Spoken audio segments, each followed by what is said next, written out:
నంద్యాల జిల్లా నందికొట్కూరులో గత 5 ఏళ్ల వైసీపీ పాలన వల్లే రాష్ట్రంలో ప్రజలపై విద్యుత్ భారాలు పడుతున్నాయని రాష్ట్ర Yadava corporation director Venkateswarlu Yadav municipal vice chairman Molla Rabbani అన్నారు. పట్టణంలోని స్థానిక తెలుగుదేశం పార్టీ కార్యాలయంలో శనివారం మీడియా సమావేశం నిర్వహించారు. ఈ సందర్భంగా వారు మాట్లాడుతూ వైసీపీ పాలనలో అనేక విధాలుగా ప్రజలపై భారాలు మోపి నేడు ఏమీ తెలియనట్లుగా టీడీపీపై నింద మోపుతూ నిరసనలు చేయడం విడ్డూరంగా ఉందన్నారు. ఈ కార్యక్రమంలో రాష్ట్ర యాదవ సంఘ corporation director Venkateswarlu Yadav, Mandra Surendranath Reddy, Veeram Prasad Reddy, councillor Bhaskar Reddy, Manapati Ashok, Shakeel Ahmed, Nimmakayala Mohan, కళాక Prem, Lalu, దిశెట్టి Srinivasulu, Telugu యువత షైక్ గని, సౌదీ చాంద్, అబ్దుల్లా, పట్టణ టీడీపీ మహిళా అధ్యక్షులు మీనాక్షి పాల్గొన్నారు.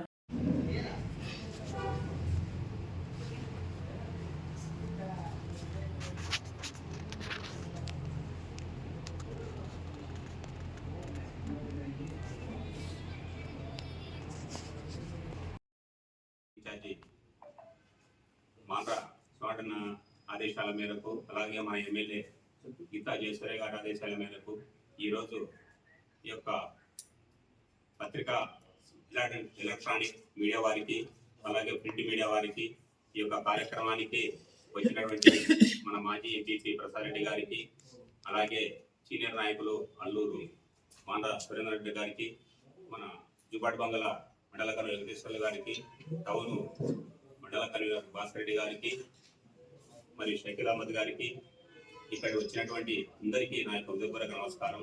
ముఖ్యంగా నిన్న జరిగినటువంటి వైఎస్ఆర్సీపీ పార్టీ ఈ యొక్క విద్యుత్ గురించి ధర్నా చేసినారు. మరి వారు ఈరోజు తెలుగుదేశం గవర్నమెంట్ వచ్చి దగ్గర 7 నెలలు అవుతుంది. మరి ఈ యొక్క గవర్నమెంట్ వచ్చిన తర్వాత విద్యుత్ ఛార్జీలు పెంచినారంటే వాళ్ళు ఆ యొక్క ధర్నా చేసినారని దానికి ఒక అర్థం ఉంటుంది ప్రజల్లో. మరి వారే 5 సంవత్సరాల దరిదాపు ప్రజల మీద 1,29,00,000 కోట్లు అప్పు చేసి ప్రజల మీద భారం పెట్టినాడు.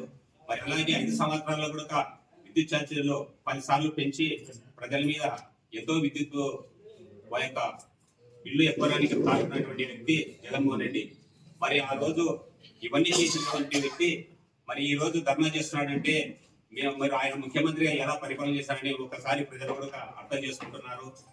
మరి అలాగే ఈ రోజు 7 నెలలు అవుతుంది మన గవర్నమెంట్ వచ్చి, తెలుగుదేశం గవర్నమెంట్. మరి ఈ 7 నెలల్లో ఎన్నో ఫండ్స్ తీసుకొచ్చి ఎన్ఆర్జీహెచ్దనేవి అన్ని ఈ రోజు రోడ్లు వేస్తున్నారంటే 5 సంవత్సరాలు ఏం చేశారని చెప్పి ప్రజలు గమనిస్తున్నారు. మరి అలాగే ఎంతో ఆయనకు 90% సర్పంచులు గెలిస్తే వారి ఫండ్స్ ఏం లేకుండా తీసుకున్నాడంటే ఆయన ముఖ్యమంత్రి పదవి ఎలా చేస్తున్నారని చెప్పి అందరు గమనిస్తున్నారు. మరి అందరికి కూడా ఈ రోజు మొత్తం అర్థమైపోయింది, జగన్మోహన్ రెడ్డి మళ్ళీ ముఖ్యమంత్రి ఆయన చేసుకున్నామంటే మన రాష్ట్రం అధోగతి పాలవుతుందని చెప్పి అందరు అర్థం చేసుకుంటున్నారు. కాబట్టి మళ్ళీ కూడా ఎలక్షన్ వచ్చినా కానీ మన యొక్క తెలుగుదేశం పార్టీ ఖచ్చితంగా, ఎందుకంటే ప్రజలంతా గమనిస్తున్నారు ఎవరు డెవలప్ చేస్తున్నారు ఎంత అని చెప్పి. 5 సంవత్సరాలు ఆయన చేసినటువంటి మన నాయకులు మాండ్రా శివానంద రెడ్డి మరియు మన శాసనసభ్యులు గీతా జయసూర్య ఆదేశాల మేరకు ఈరోజు ఈ మీడియా సమావేశం ఏర్పాటు చేయడం జరిగింది. మీడియా సమావేశానికి ఇచ్చేసిన ప్రింట్ మీడియా, ఎలక్ట్రానిక్ మీడియా సోదరులకు, మా పార్టీ నాయకులు, తెలుగుదేశం పార్టీ నాయకులకు అందరికీ ధన్యవాదాలు. ముఖ్యంగా జగన్మోహన్ రెడ్డి 6 నెలల్లో ధర్నాలు చేయడం ఆశాస్పదంగా ఉంది. ఎందుకంటే ఆయన విద్యుత్ ఛార్జీలు పెంపుదల చేసి ఎవరికి తెలియదు పెంచడం జరిగింది. ఎక్కడ కానీ హైడ్రో పవర్ కానీ, సోలార్ పవర్ కానీ, లేదా ఏదన్నా కానీ ఆయన 1 మెగావాట్ విద్యుత్ సాధించాలని మేము తెలుగుదేశం పార్టీ తరఫున అడుగుతున్నాం. ముఖ్యంగా రైతులను ఎంత ఇబ్బంది పడే వాళ్ళం అంటే, సమ్మర్లో వస్తే బోర్వెల్లో, బావిల్లో, ఎండాకాలం రబీలో పంటలు వేసుకోవాలంటే మోటార్లు సరిగా ఆడేటివి కాదు, కరెంటు సరిగా వచ్చేది కాదు, తర్వాత ట్రాన్స్ఫార్మర్లు లోడు సరిపోయేది కాదు. కనీసం అవగాహన లేక ఆయన ఈ రైతు భరోసా అనే కేంద్రాలు ఏర్పాటు చేసి అక్కడ రైతులకు కూడా ఎటువంటి ఉపయోగం లేకుండా రైతులకు కూడా ఏర్పాటు చేయడం జరిగింది. అలాగే కరెంటు కనెక్షన్ లేకుండా బోర్ వేసుకునే రైతులను ఇబ్బంది పెట్టడం జరిగింది. ఎన్నో విధాలా వాళ్ళు నష్టపోయి ఎన్నో లక్షలు ఖర్చు పెట్టి బోర్ వేసి బోర్లో నీళ్లు పడితే కరెంటు అప్లై చేసుకుంటే కరెంటు కూడా ఇవ్వలేని పరిస్థితి. ఎందుకంటే ఆ రోజు ఆయన ప్రొడక్షన్ లేదు. ఇప్పుడు ఈ రోజు నారా చంద్రబాబు నాయుడు వచ్చిన తర్వాత ఖచ్చితంగా మిగులు విద్యుత్తు తీసుకొచ్చి మంచి చేయాలి ఆంధ్ర రాష్ట్రానికి. ఎక్కడెక్కడైతే నిలిచిపోయినా ఇప్పుడు మన గ్రీన్ పార్క్, ఇప్పుడే మన ఇక్కడ కూడా మన పైపాలెం తిప్ప మీద కూడా మన శివానంద రెడ్డి సారు అలాగే మన ఎమ్మెల్యే గారు ద్వారా ఈరోజు జరగడం జరిగింది, పనులు కూడా చేపట్టడం జరిగింది.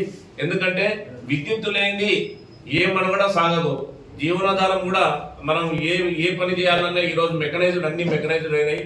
బీద వాళ్ళపైన తర్వాత మిడిల్ క్లాస్ వాళ్ళపైన కూడా విద్యుత్ ఛార్జీలు చెప్పకుండా పెంచి ఈరోజు ధర్నా చేయడం అంటే ఎంత ఇదిగా ఉందంటే ఆయన ఈ ఈవీఎంల నుంచి చంద్రబాబు నాయుడు గెలిచడం ఎంత ఇదో ఈ విధంగా విద్యుత్ ఛార్జీలు ఆయనే పెంచి ఆయనే ఈ విధంగా ధర్నా చేయడం అది మోసపూరితంగా చెప్పడం జరిగింది. నువ్వు ప్రజల్లో ఓడిపోయినావు, నిన్ను ప్రజలు చిత్తుగా ఓడించినారు. నాకు 40% ఓట్లు వచ్చినాయి, ఈవీఎంలు ఇదైనాయి, అవన్నీ కూడా ఆయన విఘ్నతకు వదిలిపెట్టేసి తెలుగుదేశం పార్టీ నువ్వు ఎందుకు ఓడిపోయినావు, ప్రజలు నిన్ను ఎందుకు తిరస్కరించినారు, ఇటువంటి దిక్కుమాలిన పనులు విద్యుత్ ఛార్జీలు, తర్వాత రైతులకు ఉపయోగపడే కార్యక్రమాలు, ప్రజలకు ఉపయోగపడే కార్యక్రమాలు ఏదైనా కానీ ఆయన చేయనందుకే ప్రజలు తిరస్కరించినారు. ఇప్పుడైనా కూడా నువ్వు తెలుసుకొని ఖచ్చితంగా ప్రజా సమస్యల మీద పోరాడి ఖచ్చితంగా నువ్వు ఏదైతే ప్రభుత్వం నుంచి ప్రజలకు ఉపయోగపడేదో అదేదో నువ్వు అసెంబ్లీకి వచ్చి మాట్లాడు. అసెంబ్లీకి వచ్చే ధైర్యం లేదు, అసెంబ్లీలో వచ్చి మాట్లాడే ఇది లేదు, నీకు టైం లేదు. నువ్వు ఎంతసేపు ఉన్నా బెంగళూరులో వ్యాపారాలు చూసుకోవడానికే సరిపోతుంది. నీ విద్యుత్, నీ పవర్ ప్రాజెక్టులు చేసుకోవడానికి, సందూర్ ప్రాజెక్ట్ అవన్నీ కూడా నీ పవర్ ప్రాజెక్టులు ఏర్పాటు చేసుకోవడానికే జరుగుతుంది. కానీ ఇటువంటి పరిస్థితుల్లో చంద్రబాబు నాయుడు కష్టపడుతున్నారు. 6 నెలలు అయింది. ఏ విధంగా ప్రతిసారి సెంట్రల్ గవర్నమెంట్ దగ్గర పోయి ఫండ్స్ తీసుకొచ్చి ఎన్ఆర్జీఎస్ అయితేనేమి, తర్వాత ఎస్డిఎఫ్ అయితేనేమి, ఎస్డిపి అయితేనేమి, ఇవన్నీ కూడా తీసుకొచ్చి మనకు ఈ రోజు చూస్తా ఉన్నాం. మన గ్రామంలో ఎన్ఆర్జీఎస్ నుంచి ఫండ్స్ వస్తేనే ఒక్కొక్క మండలానికి 5 నుంచి 6 కోట్ల రూపాయలు సీసీ రోడ్లు వేసుకోగలిగినాం. నువ్వు ఉన్న 5 సంవత్సరాల్లో ఒక సీసీ రోడ్డు వేసావు ఒక గ్రామంలో. ఎంతసేపు ఉన్నా కూడా నువ్వు ఇంటి దగ్గరే కూర్చొని సెక్రటరీ కాకుండా ఇవన్నీ కూడా కార్యక్రమాలు ఏర్పాటు చేసి నీ సెంట్రలైజ్ పవర్ పెట్టుకొని నీ దగ్గర ప్రజా సమస్యలు తెలుసుకోకుండా నువ్వు పాలన చేసినావు కాబట్టి ప్రజలు నిన్ను తిరస్కరించినారు. ఇప్పుడైనా కూడా గమనించి నువ్వు ఖచ్చితంగా ప్రజలకు ఏది ఉపయోగపడేదో, ప్రజలకు ఏది కావాలో అది ప్రభుత్వంతో పోరాడి చేయాలి. కానీ ఇటువంటి అసత్యమైన ఈ పోరాటాలు చేస్తే ఎవరు కూడా అసలు టీవీ కూడా చూడలేదు. ఎందుకంటే అందరూ అల్లు అర్జున్ గురించి న్యూస్ చూసినారే తప్పితే నీ ధర్నాలు పట్టించుకునే నాదులు లేడు, ఒక పేపర్ చదవలేదు ఎవరు కానీ, ఏ టీవీలో కానీ ఎన్నిసార్లు ప్రచారం చేసినా ఏది కూడా రాలేదు. కాబట్టి నువ్వు అబద్ధాన్ని ఎంతసేపు నిజం చేయాలంటే ప్రజలు నమ్మరు. తప్పకుండా నేను తిరస్కరించినారు. ఇప్పటికైనా నువ్వు తెలుసుకుని ప్రజలకు న్యాయం చేయాలని కోరుకుంటున్నాను. Thank you. వచ్చిన తెలుగుదేశం పార్టీ మండల అధ్యక్షులైనటువంటి మిత్రులు పాత రమేష్ అన్న గారికి, ఎక్స్ఎంపీపీ ప్రసాద్ రెడ్డి అన్న గారికి, అదేవిధంగా టౌన్ అధ్యక్షులు భాస్కర్ అన్న గారికి, పెద్దలు మాండ్ర సురేంద్రనాథ్ రెడ్డి గారికి, అదేవిధంగా మన సోదరులందరూ నందిగుట్లో ఉన్న ప్రతి ఒక్క నాయకులకు, చైర్మన్ గారికి, కౌన్సిలర్లకు అందరికీ, ఇక్కడికి వచ్చిన సోదరులందరికీ కూడా రేపు జనవరి 1 శుభాకాంక్షలు. మీ అందరికీ కూడా ఈరోజు కార్యక్రమం మీకంతా తెలిసినదే. విద్యుత్ వచ్చిన ఏ ఆఫీసు నుండి కూడా ఏదన్నా పెంచినట్టు కూడా ఉండాలా. అట్లా కాకుండా వాళ్ళంతకు వాళ్ళు ఊకే తిరిగితే ధర్నాలని తిరగడం అది పద్ధతి కాదు. పైగా మీకంతా తెలిసినదే, ఇక్కడ ఉన్న వాళ్ళకందరికీ తెలిసినదే. జగన్ పరిపాలనలో ఎన్నిసార్లు ఆయన విద్యుత్ ఛార్జీలు పెంచినది అందరికీ తెలిసినదే. కొత్తగా వచ్చి 6 నెలల లోపలనే 6 నెలల లోపల మా నాయకుడు ఏమేమి చేసినది అభివృద్ధి అందరూ మీకు తెలుసు. పింఛన్లు ఇచ్చిన మాట ప్రకారం కూడా నిలబెట్టుకున్నాడు, గ్యాసులు కూడా ఇచ్చినాడు. ఒకదాని వెంబడి జనవరి 1కి చేసుకుంటూ పోతున్నాడు. మీకు గొప్ప విషయంగా ఇవాళ తలుచుకోవాలి. ఈరోజు ప్రతి వాళ్ళు కూడా మన ఇన్ని కోట్లు తీసుకొచ్చి ఎన్ఆర్జీఎస్కి సెంట్రల్ ఫండ్స్ కానీ ఏదన్నా కానీ అంత లోపల 6 నెలల లోపలే రూపురేఖలే మన నియోజకవర్గం అంతా మారిపోయి అన్ని మండలాలకు కూడా కోట్ల ఫండ్స్ తీసుకొచ్చి రోడ్లు వేసారు. ఆయన టైంలో ఒక రోడ్డు వేసినాడా లేదు. అదేవిధంగా గోకుల షెడ్లు ఇచ్చాడు. గోకుల షెడ్లు కూడా ప్రతి గ్రామంలో కట్టుకుంటున్నారు. ఈ విధంగా ఒకదానికి ఎంతో అభివృద్ధి చేసుకుంటున్న పోతూ ఉంటే వాళ్ళు అది ఓర్చలేక కేవలం ఎలాంటి నిరూపణ లేకుండా వాళ్ళు ధర్నాలు చేయడం చాలా దారుణము.